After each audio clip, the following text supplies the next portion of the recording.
யாரு? நான் தான். வெளியே மழையா? அதானே பார்த்தேன். என் மீன் குழம்பு வாசனையில தான் வந்துட்டியோன்னு நினைச்சேன். உள்ளவாயா? ஓஹோ, சாப்பிடுறியா? ஆமா, மீன் குழம்பு வச்சிருக்கேன். ஏழைப்பட்ட வீடுன்னு பார்க்காம ஒரு வயசு சாப்பிடுயா. மீன் குழம்பா? சை சை, இந்த காலத்து சிரிக்கி யாரு ஒழுங்கா மீன் குழம்பு வைக்கிறாளுங்க? மீன் குழம்பு வைக்க சொன்னா கருவாட்டு குழம்பு வைக்கிறாளுங்க. நான் இதெல்லாம் சாப்பிடுறதே விட்டுட்டேன்.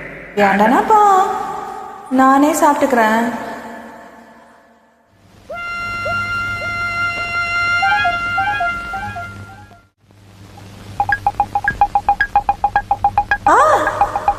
என்ன புள்ள? முள்ளு மாட்டிக்கிச்சு. முள்ளா? பாவி மவள, ஆ, லபக்கு லபக்குன்னு போட்டு முழுங்குனா இந்த சோற அப்படியே முழுங்கு, முள்ளு உள்ள போயிடும். ஏன் சிரிக்கிற? மீனோட பிறந்த மீனோட வளர்ந்தவளுக்கு முள்ளு குத்துமாயா? உன்னை இந்த பக்கம் வர வைக்கத்தான்